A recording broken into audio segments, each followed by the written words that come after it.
magsisimula na tayo sa ating talakayan kasamang Ted, no? Ano bang ating pag-uusapan sa gabing ito? Ito yung tungkol sa nalalapit na martial law. Anniversary. Ito'y sa darating Oo, na September 21, mga kaimpapawid. Naaalala nyo pa ba? Natatandaan nyo pa ba ang itong isang napaka mapait at malagim na yugto sa kasaysayan ng ating bansa? Oras po natin ay alas 9:13 ng gabi. So, well, matagal ang formal na winakasan ng batas militar pero nanatili pa rin ang mga kondisyon na nagbibigay daan sa deklarasyon nitong ika-52 taon na ang nakaraan. Iniluwalang batas militar mula sa tumitinding krisis ng malakolonyal at malapyudal na naghaharing sistema. Naging posible ito sa suporta ng imperialismong US. Harap-harapang pasistang pamumuno ang ginamit upang madambong ang pinakamasahol na burokrata kapitalista. Setyembre 21, 1972 nang ideklara ni dating Pangulong Ferdinand Marcos Sr. ang batas militar upang mapanatili niya ang hawak sa kapangyarihan. Nagresulta ito sa iba't ibang forma ng paglabag sa karapatang pantao at nagpatibay sa mga mamamayan upang magkaisa at labanan ang diktador na nagpapahirap sa sambayanan.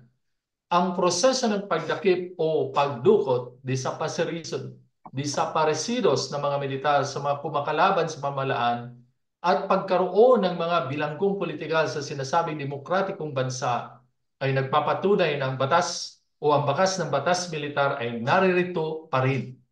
Nananatili ang mga ugat ng kahirapan at paglaban ng sambayanang Pilipino mula sa korupsyon, panunupil, kawalan ng lupa, kawalan ng trabaho at neokolonyal na panghihimasok ng imperialismong US at maging China. So kasamang Ted, sinabi mo kanina nahuli ka ba ng Metrocom o ano ba naging karanasan mo nung panahon ng yung, Marcelo? yung tiyo ko po na huli ng Metrocom. Kamag-anak. Dahil siya ay isang manggagawa sa isang pabrika sa Quezon City, noong kung mga panahon yun, magtatapos ang 70s,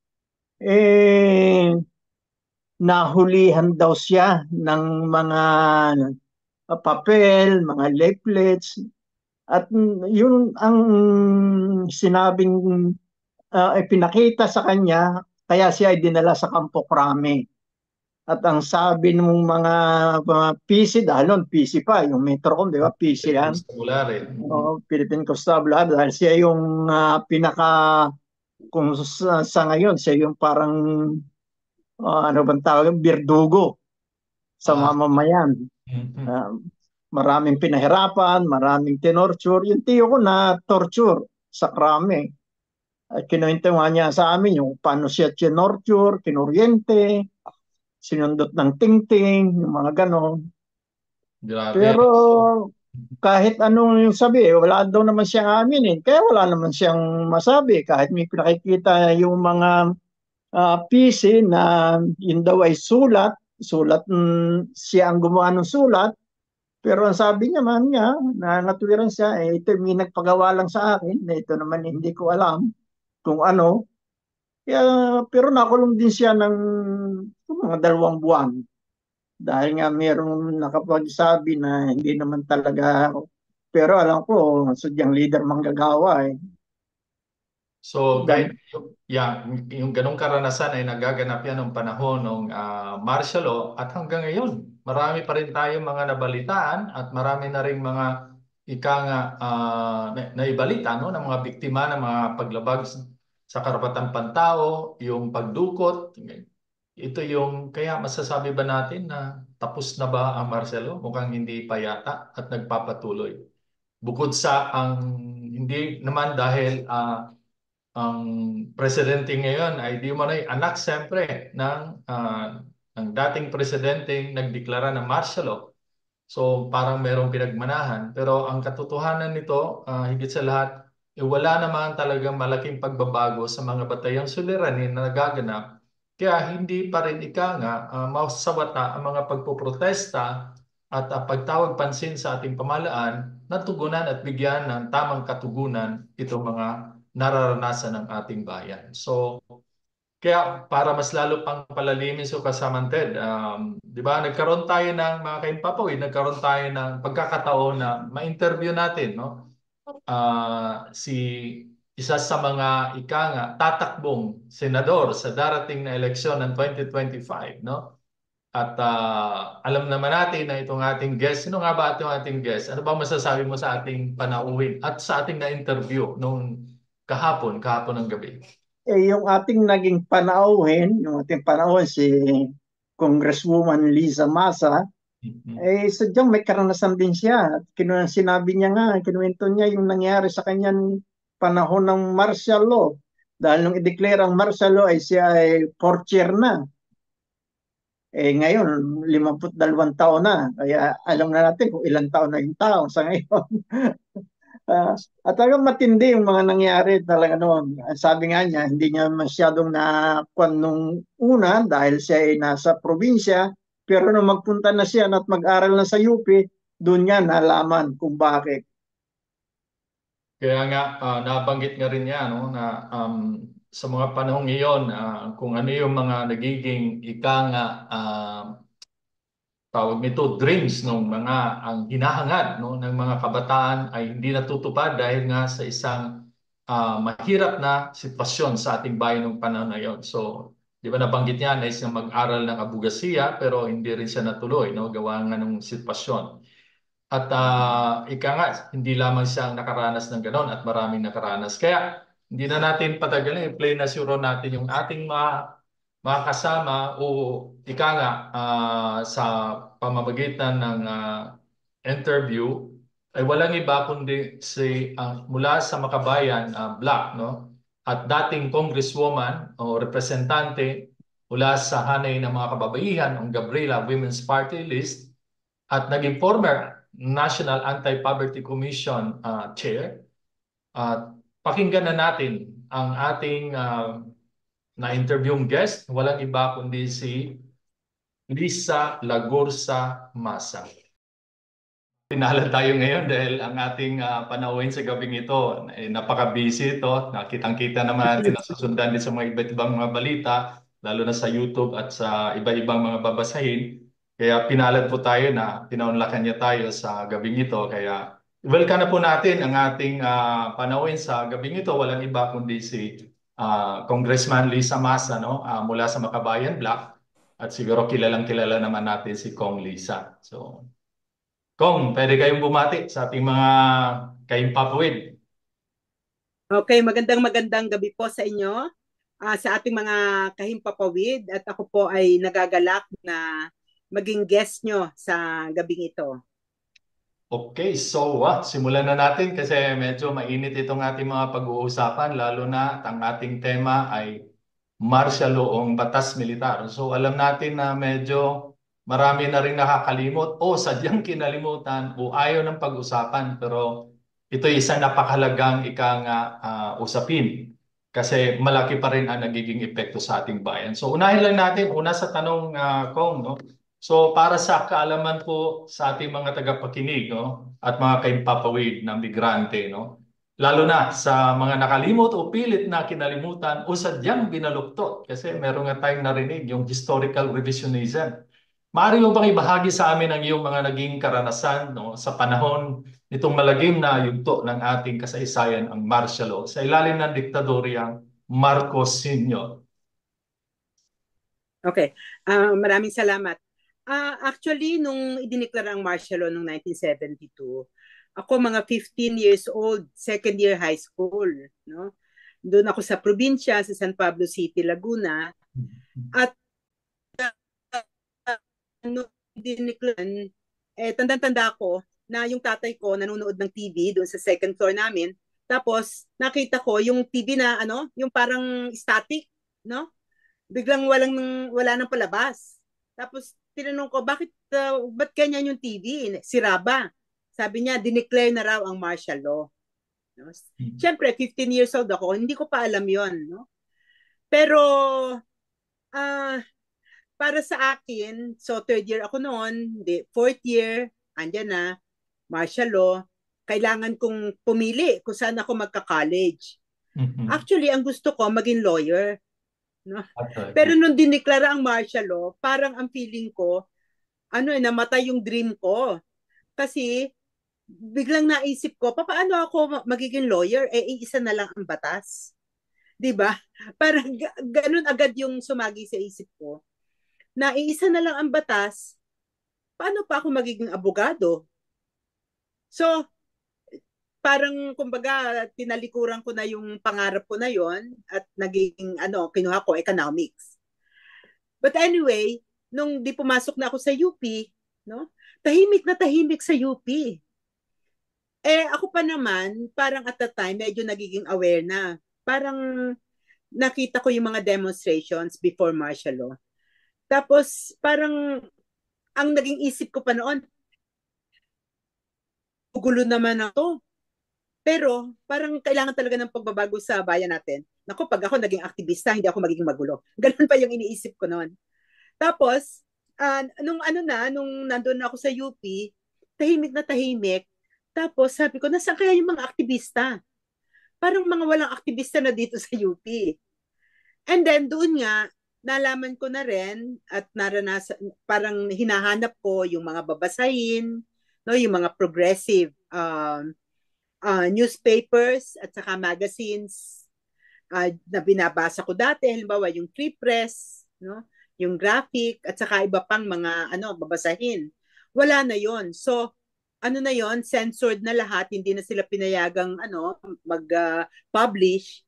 At saka yung mga estudyante, pagka tatlo kayo nag-uumpukan, ganyan, 4, 5, bigla parang nafi-feel mo na may nakatingin sa iyo, no? O di kaya may aktual na sumisita sa iyo. Kasi ang iniisip ng noon, ng rehime noon during that time, pagka nagtatlo o 5 na nagtitipon-tipon, kayo ay nagpa-plot para ibagsak ang gobyerno, no? So, ganun. And then ang daming mga nababalitaan kami na pagka doon na may curfew, no? Hindi ka dapat lumampas sa curfew kasi kung hindi hulihin ka, no? So, talagang takot na takot yung mga tao dahil doon sa curfew o baka mahuli o di kaya kahit yung mahaba ang buhok, hindi pwede yung mahaba ang buhok, no? Kanina nga sabi ko nagsalita rin ako sa UP Manila. Sabi ko, yung mga uso ninyong mga terms ngayon, yung mga shesh, yung mga A, yung mga ganyan, sabi ko, nako, baka during that time, iban yung mga yan kasi talagang dapat mukha ka talagang parang hindi ka pwede magsalita ng nung mga tipong ganyan at masisita ka, no? So ganun hanggang sa unti-unti siguro nung mga 1977 nagkaroon na ng mga demonstrasyon at saka mga group discussion doon sa lobby ng UP College of Arts and Sciences. Tapos nagkakaroon na ng mga snake rallies at saka nagpoprotesta na ang mga tao. Natatandaan ko noon yung si Alex Magno, who was then I think the editor-in-chief of UP Collegian. At saka yung mga officers ng UP Student Council, hinuli sila at nagkaroon ng protesta. So I joined the protest. I was not a member of any organization. Basta lang merong sabi mama ako, nag-ako. Tapos I was coming from an medyo sheltered background Tapos pero sumama ako sa demonstration. Pero for the first time nakita ko kung anong mukha ng pasismo. Kasi nung kami nagrarally doon sa may library ng UP, basta in-announce sabi, 5 minutes magne-negotiate muna tayo sa police kasi may police na eh. Mhm. Tapos wala pang 5 minutes, nako, binuwag na violently yung aming picket. At that time, siguro for the first time nagmura ako, for the first time in my life, no? Nakapagmura ako. Tapos doon ko nakita yung mukha ng pasismo. Sabi ko, hindi pala yung mga estudyante ang magugulo. Ito palang mga pulis ang magugulo, no? Na wala namang ginagawa yung mga estudyante kung hindi nagpapahayag lang ng protesta dahil doon sa pagkahuli ng aming mga leaders. Ganun ang isusukli na karahasan sa amin. So from then on, lumalim at lumalim yung pag-unawa ko sa mga bagay-bagay, um, hanggang sa nagrarally na rin kami, yung mga tinatawag na lightning rally. No? Bigla na lang kaming sisigaw, Marcos, Hitler, Diktador, Tuta. Tapos bigla rin kaming aalis pagka meron ng mga pulis. Tapos napasabak na kami sa rally na violently dinidisperse. Yung ginagamitan nila nung tubig na may kulay, yung nasa parang mga water cannons na napakalakas ng pressure. Ngayon ginagamit din yan, pero nung panahon namin mas malakas talaga. Pwedeng tumalsik ang tao pag binomba ka ng mga ganung may kulay. Oo. So yun, hanggang nagjo-join ako sa mga kilos protesta. Pero at the same time, nagkaroon ako ng kaibigan, naging members din ng Gabriela. At yung mga kaso nila ay well known, no? Yung kaso ni Adora Faye de Vera, siguro familiar na rin kayo star witness siya doon sa Hawaiian case, no? At yung istorya niya, ito trigger warning, no? Because I might be describing, incidents that are so, repulsive. Yung naging karanasan niya, so nung nahuli siya, ni-rape siya. She was sexually abused every night by different soldiers. Hanggang napilitan siya na sagutin yung nagkagusto sa kanya, no, na sundalo. At kumbaga naging sex slave siya ng sundalo na ito. So she was kept in the house of this soldier. I think officer pa yon, At she was sexually abused by this. But no choice. Kasi otherwise, talagang iba't ibang lalaki, no? So until she escaped. And then there was another one, Hilda Narciso, isa ring celebrated case. Kasi siya naman, ganun din ang naranasan. At almost every night, iba-iba. At she was raped, sexually abused, etc. Horrendous, experiences that these two women and others, marami pa, hindi lang sila, naranasan ng mga ganitong pang-abuso. At according to data, about more than 30,000 were tortured, no? During that time. I think about 70,000 were in prison. Ito, mga conservative figure pa to, no? And 3,500 were killed, no? During the Marcos era, during the Marcos dictatorship. And of course, we are not even talking about those victims of hamleting. No, 'di ba yung hamleting, yung talagang i-close yung barangay nyo or yung community nyo, walang papasok, walang lalabas, no? Nadidisrupt yung normal life, pati yung livelihood ng mga nandoon sa komunidad o nandoon sa barangay. So ito yung mga naranasan during martial law. At saka gusto ko ring gusto ko ring banggitin yung kultura at that time, 'di ba? Yung song, yung song, Bagong Lipunan. Ang Bagong Lipunan, di ba? Yung Bagong Lipunan na nire-revive ngayon under Marcos Jr., di ba? Minsan nga, ngayon at this time, natutulog ako, nagising ako, tinutugtog yon, Bagong Lipunan. Parang hindi ko alam kung nandito ba ako, nandun ba ako sa martial law. Talagang parang bigla akong kinalabutan, no, na marinig ulit yung kanta na yon, na it brought back memories of torture, memories of killing, memories of repression, no? Tapos yung prettification, no? Prettification, ito yung programa ni Imelda. Kaya tinawag nga siyang Imeldific, di ba? Yung prettification, may squatters area, lalagyan niya ng wall, pipintahan niya. Hindi solved yung bakit nagkaroon ng slum areas, di ba? Ba't nagkaroon ng mahirap? So ang gagawin, tatakpan, no? Pipintahan. Yun yung tinatawag kong prettification. At saka yung mga libro, di ba? Yung Tadhana series, kung saan itong libro na ito gino-glorify yung Marcos family at si Marcos mismo, na kesyo siya ay war hero, until may mga nag-report na no, he was not a war hero. It was just made up, di ba? So yun yung panahon ng martial law. At And also, well, that is one side of it, but the other side of it, there was protest, there was resistance, no? So, alam naman natin na before martial law, there was, for example, Kabataang Makabayan, there was Makibaka, no?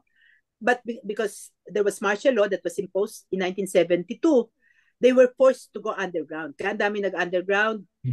So yung iba, they were organizing secretly, no? Yung sinasabing kilusang lihim. And then the others went to the hills, and waged armed struggle because they saw na talagang yung peaceful means hindi na uubra.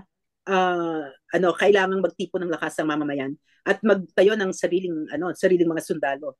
At dito na nga yung New People's Army ay lumawak at lumakas. So ito yung mga nangyari noon. So marami ring range of resistance from the demonstrations to armed struggle. Napakatindi pala ng... Well, ako rin ay actually grade 2 na ako nung dineclare martial. Nabuking na nga ang edad nito, no? Pero nasa malayo kasi akong probinsya. Pero bagamat alam na alam ko na nagkaroon ng martial law, pero hindi namin masyadong ramdam yung mga ganong karasan na napapanood namin sa TV at nababalitaan natin, no? Pero malinaw na sa panahon ng martial law ay talagang napakatindi kasi isipin mo ang mga pangarap ng mga kabataan noong unang panahon ay talagang hindi na pagbibigyan kasi gawa ng kasalukuyan yung sitwasyon ng panahon na yon, no? So nagkaroon ng censorship at saka hindi naging malaya din ang karamihan. So siguro sa dami nitong biktima na binanggit mo, sa tingin ko si Teddy may tanong dito eh. Kasama Teddy. Sige. Ted. Hindi ba kayo? Okay, so nabanggit nga kanina yung napakaraming biktima, no? May 30,000 na tortured at these are conservative figure, no? Sabi nga ni Kong Lisa, no? At more than 70,000 na nakakulong, no? So talagang napakatindi at grabe ito. At hindi pa natin nabanggit siguro kung ilan yung mga namatay, no? At kahit sa hanay ng mga taong simbahan, alam ko marami ding mga dahil nga sa sobrang gipit na sitwasyon ay napilitan ding merong mga namundok, no? Actually sa mga taong simbahan. So nabalitaan din natin yon ng mga unang panahon na yon. So ganun na lamang talaga katindit yung sitwasyon kaya yun ang ating nararanasan. So kasama Ted, Sa dami po ng naging biktima ng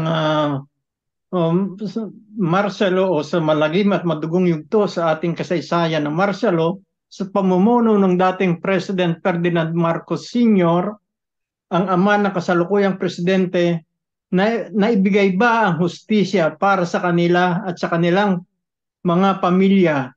Kung hindi pa, ano ang nagiging balakid o hamon sa kanila? Well, palagay ko hindi talaga naibigay sa kanila ang hustisya. Unang-una, yung doon sa nabigyan ng compensation, I think it's about only 11,000, no?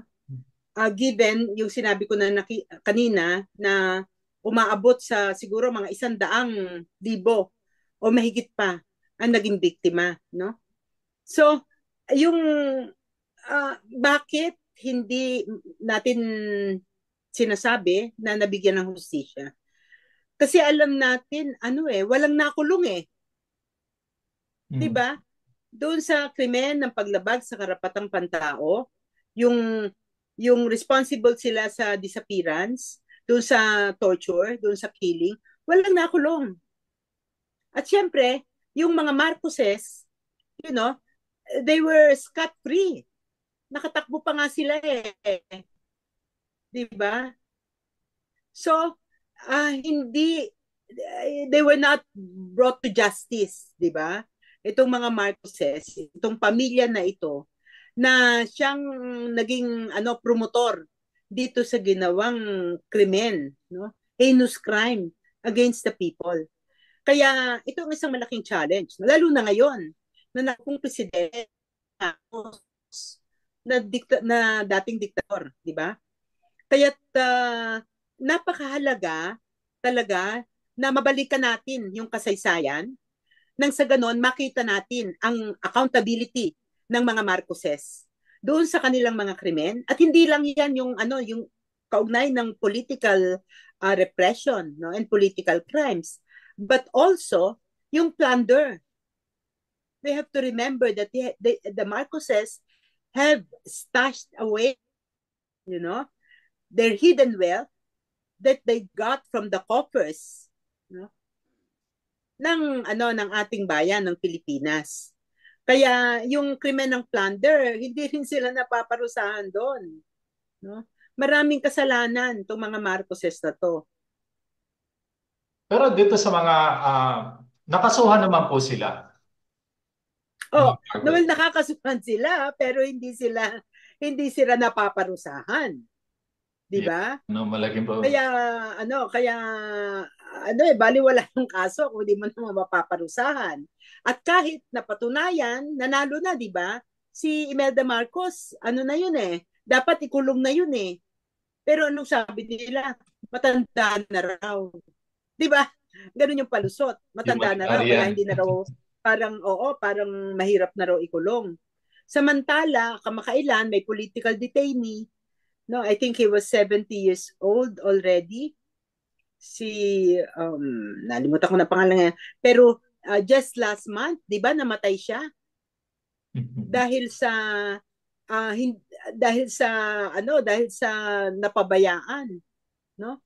At nagkasakit, napabayaan, hindi nakakapagpagamot ng maayos at namatay na lang siya sa detention, no? Samantalang itong mga Marcoses na patunayan na hindi pa ikinukulong. At saka yung mga sundalo, 'di ba? Yung mga sundalo na involved sa rape, doon sa torture, doon sa killing, hindi rin sila naparusahan. So doon sa kanilang mga collaborators, wala rin palang naparusahan doon sa mga bukod sa mga Marcoses, at siyempre marami silang mga ika nga collaborators ng panahon na yon. So at ang mga ilan sa mga ito mga buhay pa. So Yes, mhm, exactly. And they are holding high government position. positions. The top one is the son, 'di ba? Bongbong Marcos na ngayon ay presidente to all our nightmare. Para talagang Kaya hindi ito lang makataro. naman ito yung nagpapatunay na talaga na yung hustisya sa ating bayan ay salang ika nga mailap, no? So yun ang Mm-mm. isang kaya nga ay lalo-lalo na ang mga talagang mga mahirap at mawalang-wala ay talagang paano may gawad sa kanila yung hustisya na yan na kung saan mismo mismo yung mga salarin ay sila ring mga nakaupo. So ito yung medyo nakakabahala ng gusto kaya paano kaya natin ito mababago, no? So, punta naman ako dun sa So walang kaduda-duda na sa panahong iyon, laganap ang karahasan, extrajudicial killings, torture, nabanggit nga kanina, no, napakaraming victims of torture, illegal arrest, okay? At Mm-mm. impunity, at iba pa. So ang mga pangyayaring ito ay tila nagaganap pa rin sa ating kasalukuyang sitwasyon. Kaya in fact dito sa amin dito, no, isang kasama ang Mm. na mayroong isang desaparecido, no, ang nanay ni Basu, no, si Basu hanggang ngayon hindi pa rin nailitaw at Mm. napakaraming mga ika nga ay nadukot na hanggang ngayon ay wala pa tayong balita. So ano masasabi mo nito, Kong Lisa? Oo, ayun na nga eh.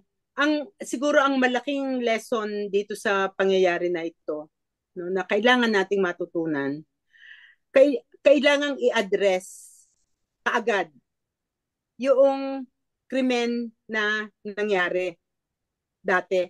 Kasi kung hindi natin yan i-address, magpapatuloy at magpapatuloy ito, no? So isa 'yon. Tapos pangalawa, yung yung sitwasyon noon, no? That brought all the social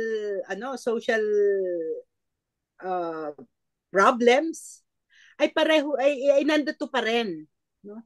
Yung kahirapan, yung uh, yung the fact that the poor in our society are not represented in government.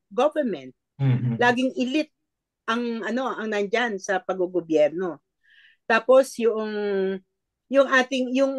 foreign policy, no? Na lagi tayong nakasandig at yung ating mga pinuno ay nagsisilbing puppet ng dayuhan ng Estados Unidos for the longest time, no? Yung ganong klaseng puppet government, no? Nandyan pamula noon hanggang sa ngayon.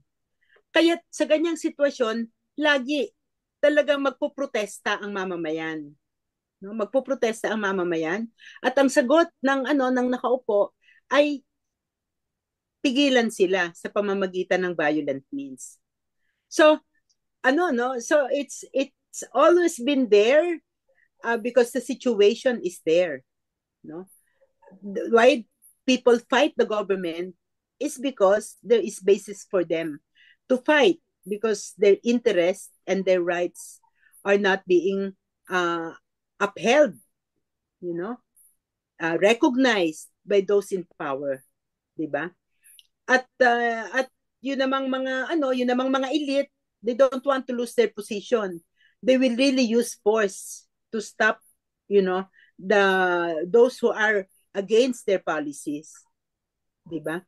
Pero ang isang dito, siguro nakakabahala at this point, lalo na ngayon, tingin ko mas matindi ngayon. No? Mas matindi ang nangyayari ngayon. Kasi yung kahit hindi i-declare yung martial law, pero nandyan yung mga batas like the anti-terror law. Okay po. So, walang kaduda-duda na sa panahong iyon laganap ang karahasan, extrajudicial killings, torture, illegal arrest, impunity at iba pa. So ang mga pangyayaring ito ay tila nagaganap pa rin sa ating kasalukuyang sitwasyon. So anong masasabi mo dito, Kong Lisa? Naku, totoo po yan kasi talagang hanggang ngayon, pamula naman noon, hindi naman na wala itong mga extrajudicial killings, itong mga arrest, mga illegal arrest, etc. Pero pamalma ng pamalma, palubha ng palubha. At nakita natin yan, yung talagang malubha yung panahon ni President Duterte, hindi ba? Yung talagang yung mga violations of international humanitarian law, no? Yung mga dating rebelde na kumbaga nag-retire na, they were living a normal life, tapos for years already, tapos bigla i-assassinate sila. Yung mga ganon, no? Tapos yung mga illegal arrest, yung yung mga extrajudicial killings, yung disappearance, enforced disappearance, ang isang yung recent pa nga din na nakita natin sa documentary na napaka powerful story ng pagkawala ni Jonas Burgos at yung paghahanap ng kanyang pamilya. So hanggang sa ngayon patuloy po yung itong mga enforced disappearances, illegal arrest. Kanina lang itong mga jeepney drivers sa Bacolod, itong Bacolod 6. Actually I was with them. Nasa Bacolod po ako nitong weekend, Saturday and Sunday. At nag-uusap kami, they were telling me yung kanila pong gagawin na magpoprotesta sila pagdating ng summit ng LTFRB. Tapos talagang meron silang mga legitimate grievances tungkol dito sa modernization. And then kanina lang, umaga, nabalitaan na inaresto sila. Oh. No? Sabi ko nga, like father, like son. No? Ang pagresponde ng mga Marcoses doon sa legitimate na hinaing at saka yung mga demands ng mamamayan, yung sila ay hulihin. No? At saka yung violence. Yung gobyerno tina-terrorize ang taong bayan. Sila yung tunay na terorista. No? Na walang ginagawa ang mga ito kundi just exercising their basic rights, di ba? To assemble, to organize, to air out their grievances. Pero ang isusukli sa kanila, violent dispersal at saka arrest. Parehong-pareho. Panahon ni Marcos na tatay, panahon ng anak. Kaya we have to be aware, and that is why there is basis for us, no, to organize, to build strong organizations of people in order for us to defend ourselves, di ba?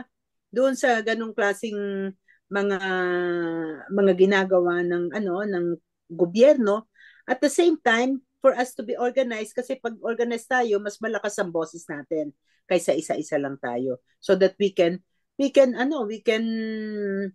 um air out our grievances. We can demand to the government what is due us, di ba? In terms of yung mga services, at saka makapag-protesta rin tayo kung ayaw natin ang ginagawa nila. Wow, so gaya nga nabanggit, no, hanggat hindi pa rin talaga mariresolba o natutukan yung mga ugat ng mga problemang ito, ay hindi rin ika nga mananahimik ang taong bayan, kasi ito lang naman ang ating ika nga sandata, no, sa isang demokratikong bansa na kung saan ay malayang ating pagpapahayag at pagpupuna, no, sa mga hindi karapat-dapat. Kaya sa ating mga kahimpapawid, dapat din, kaya nga yung ating, kung mapapansin yung mga kahimpapawid dito sa ating mga discussion, ay tampok lagi siyempre ang mga political, socio-political issues, kasi kailangan natin itong ika nga pakinggan at dapat tayong makialam. So, sa ganung punto, siyempre may sagot naman yan, at hindi lang naman protesta isang forma ng pagtugon, no, dito sa mga problemang ito. Baka meron pang ibang forma ng pagtugon sa mga pangyayaring ito. At tulad po nung mga panahon ni Pangulong Marcos Sr., matapos yung kanyang term, ay nagkaroon, nung pumalit na si Cory Aquino, ay nagkaroon ng pagbabago, nagkaroon ng eleksyon, at noon ay kumandidatong mga senador ang ating mga kasamahan na ang tema natin ay yung sa tunay na pagbabago. At sa ngayon po ay nalalapit na naman ang pambansang eleksyon sa atin, at nabalitaan natin na isa kayo sa mga tatakbo sa pagkasenador.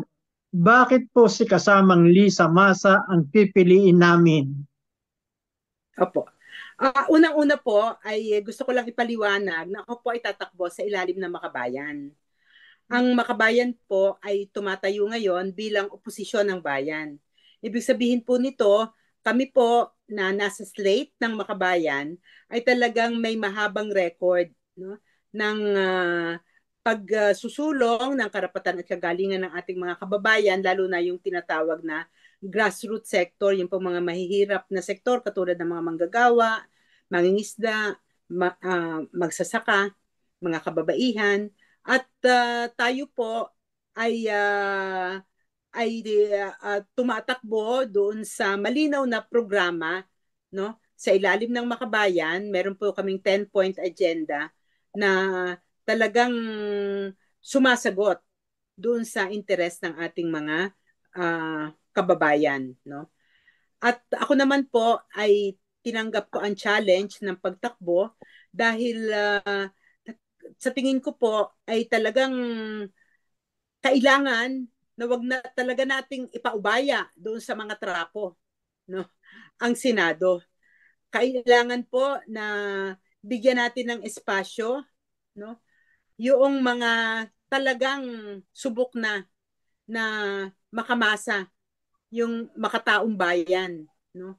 At ako naman po nagsimula ng 9 na taon bilang kongresista sa ilalim ng Bayan Muna from 2001 to 2004, and from 2004 hanggang 2010 bilang representante ng Gabriela Women's Party.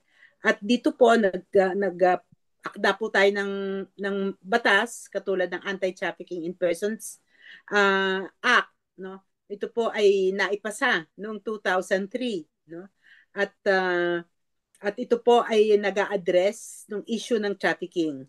Alam ko, pamilyar ang ating mga OFWs at saka yung ating mga migrants, immigrants sa issue ng trafficking, no? Dahil maraming nagiging biktima nito. At ganun din, tayo po ay naging co-author at talagang ikinampanya, isinulong itong Anti-Violence Against Women and Children Act, at saka itong Magna Carta for Women, itong Rent Control Law, at Juvenile Justice Law, at marami pang iba. So mahaba na rin po ang ating track record sa pagsusulong ng mga makabuluhang batas. At ganun din, ako po ay naging lead convener ng National Anti-Poverty Commission. Ito naman po ay sa executive branch. Ito po ay ahensya under the Office of the President, kung saan siguro for the first time, merong isang government official na hindi gumamit ng neoliberal framework, no? Bilang bilang solusyon doon sa problema ng kahirapan sa ating bansa, no? Nagpanukala po ako, nakalagay po ito sa isang libro na pinablish ng NAPSI. Ito po yung Compendium of Policies, no, na kinakailangan para makaalpas tayo sa kahirapan. So, ito po ay nagsusulong po ang Makabayan, kasama na po ako diyan, para po maisulong, no, makaalpas tayo dito sa komunay ng kahirapan. Kailangan pong ayusin natin yung ating agrikultura. Kailangan po na i-implement yung genuine agrarian reform, suportahan ang ating mga magsasaka, bigyan sila ng subsidies para kumita. Yung pong nakaraan nating land reform, bogus, peke, no? Sapagkat anong nangyayari, nababaon lang sa utang, na ibibigay ang lupa sa mga magsasaka, pero hindi binibigyan ng suporta. Kaya ang mga magsasaka na babaon sa utang, na ibebenta ulit ang kanilang mga lupa, no? Ang gusto po natin, yung talagang full support ang government para maging productive ang ating mga lupa at kumita ang ating mga magsasaka. Ang pangalawa po yung national industrialization. Kailangan po talaga na magkaroon tayo ng sariling industriya. Hindi yung, ngayon po kasi export processing zone ang nangyayari, di ba? So, ano yung produkto ng export processing zone? Ina-export, no? Ibinebenta sa labas. Samantalang kailangan natin, no? Halimbawa, yung mga makinarya, yung mga small tools para po sa maging productive yung ating agriculture, di ba? Yung hindi yung hanggang ngayon po meron pa tayong kalabaw di ba? Kailangan merong mga farm implements na tayo mismo nakakapag-produce na. Ngayon, kahit yung ating mga palito ng posporo, ini-import pa natin sa China di ba? So, ganun po yung nangyayari. Pagka ganyan ang ekonomiya natin, na nasa framework ng tinatawag na neoliberal policies, no? Na nandiyan yung privatization, deregulation, liberalization, hindi po talaga aangat ang ating ekonomiya. Pruweba na natin yan. Kasi ang tagal na rin tayo, di ba? Ilan ang dekada tayo nasa ilalim ng ganitong klaseng neoliberal policy. Sa halip na yumaman, sa halip na ang ating bansa, no? At umalwa naman ang buhay ng ordinaryong Pilipino, lalo tayong nalulubog sa krisis. Napakamalma na po ng krisis natin ngayon. Kaya kami po inihahain ang sarili na may malinaw na programa at may malinaw na solusyon. No? At ganun din sa larangan naman ng politika, kami po talagang anti-trapo kami, anti-political dynasty, anti-corruption.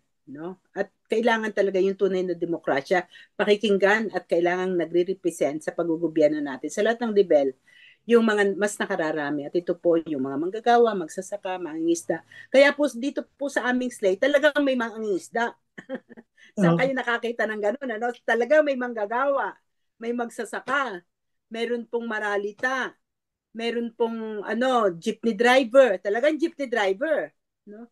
Kaya sinasabi ko nga, itong sektor na ito, mahigit kalahati ng populasyon Pag ito nakaupo, talagang ngayon ang atin pong sa survey, ang nagsasabing mahirap sila, about 60%,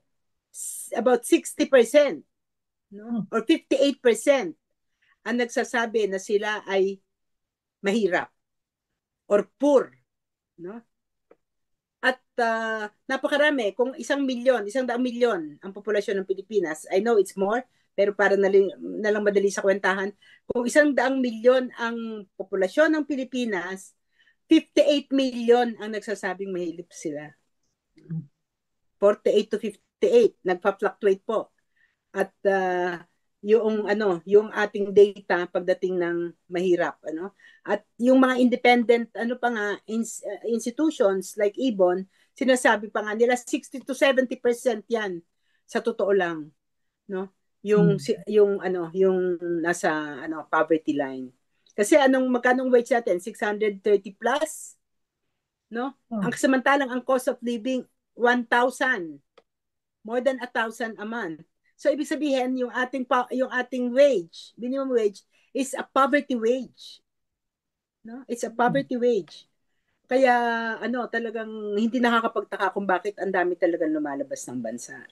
Kaya yung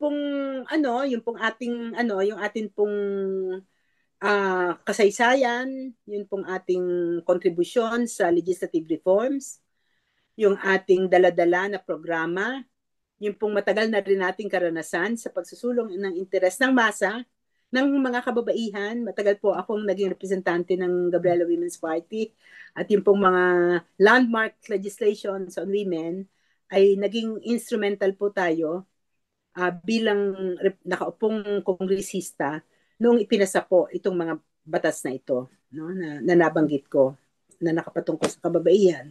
At lalo na rin sa OFW. Nako, matagal po tayong pamula pa po noong floor contemplasyon. Kung opo. matatandaan nyo, Opo. ay naging aktibo ang Gabriela po at ako po ang Secretary General, leader ng Gabriela nung panahon na yan, na pinamunuan natin ng Gabriela yun pong laban ni floor contemplasyon, na kung saan ang naging resulta naman ay nakapagpasa noong tinatawag na Magna Carta on OFW, no? At alam natin itong mga batas na ito, ano pa rin ito, ay kapos, no? Pero bilang legislators, syempre kailangan na natin gawin ang ganitong mga reforma. Pero sinasabi nga natin, hindi nagtatapos doon kasi iba pang usapin yung implementation, di ba? Oh, Na kailangan talaga nagsagawa ka ng batas sa implement mo. Ang problema, kung sino yung pang mga dapat nag-implement ng batas, sila pa ang kauna-unahang sumusuway dito, di ba? At tayo naman, sabi nga, ako daw, babaeng palaban. Sabi ko, talagang babaeng palaban ako. Basta mga kababaihan, OFW, at saka yung masa ang pag-uusapan, talagang lalaban tayo. Kaya, ang tingin ko po, salip na yung mga trapo, ay dapat tayo ang umupo. Hindi po ba? opo. Opo. Salip na yung mga nangungurakot, ay dapat tayo na napatunayan ng hindi nangungurakot at hindi nagpayaman kahit tayo po ay naging opisyalis ng gobyerno. So, yun po, yung dahilan kung bakit ako tatakbo at sana masuportahan po ninyo. Opo. Yan nga po yung sinasabi, sabi ng ating mga kababayan, kahit doon naman sino umaupo, ay ganun din. Ang sabi ko naman sa kanila, sagot natin, ay sino ba yung binoboto nyo? Sino ba yung naupo? Di ba sila-sila rin? Kaya walang pagbabago. Kaya ngayon, yun ang panahon na Diba meron na naman? tayong pagpipilian at pwede nating makatulong sila. Ayan po. At para po sa huling katanungan, para sa inyong mensahe po ninyo sa ating mga taga-subaybay, at tagapakinig. Opo. Unang-una, marami pong salamat sa pagbibigay sa akin ng pagkakataon na makipagtalas-tasan sa inyo at natutuwa po ako na dahil yung pong OFW at saka yung pong ating mga kapatid na nasa labas ng bansa, ito po yung ating agenda, no? Bilang tumatakbo sa Senado at ang hiling ko po maging mapagmatsyag tayo sa nangyayari sa ating bansa. Siyempre, hindi natin kalimutan na yung ating puso at diwa nasa ating pa ring minamahal na inang bayan. At kahit papaano at kahit sa papaanong paraan, ay sana nasa puso lagi natin yung pagtulong sa ating mga kababayan at ganun din yung hindi lang yung pagtulong na nagbibigay ng ng pasalubong o padala, no, balikbayan box. Kung hindi, pagtulong din kasi expose yung ating mga kababayan na nasa labas, di ba? Expose sa Opo. maraming ideas, kumbaga um they are able to be exposed to different ideas, unlike sa Pilipinas, napakagrabe yung censorship, di ba? Yung at saka yung mga false narratives na ipinapakalat ng ng ni Bongbong Marcos at saka ng kanyang mga ng kanyang mga kasama. Kaya mas ano sana mas napapaliwanagan din ang inyong mga kamag-anak dito sa Pilipinas, no? At nang sa ganon maiangat din natin, mamulat din natin sila doon sa mga tamang pagtanaw sa mga bagay-bagay at lalong-lalo na sa darating na eleksyon na mag-isip tayo ng mabuti at iboto natin yung taong bayan, nagdadala ng interes ng taong bayan. Sabi nga namin, taong bayan naman sa Senado. At meron tayong choice ngayon. Hindi yung trapo, hindi yung nangangako tuwing eleksyon, at hindi na lang napapako. No, sabi ko nga, hindi na lang napapako eh. Kung hindi, pag umupo sila, lalo pang gumagrabe ang sitwasyon. Of Lalo course, pang dahil gumagrabe. sila rin eh. Oo. Kaya inaasahan po namin ang suporta ninyo at sabay po tayo na magtulungan para sa iaangat ng ating bayan. Okay po, maraming salamat po, ma'am. Salamat. Yan po ang ating nakapanayam ngayong gabing ito, si Congresswoman Lisa Masa.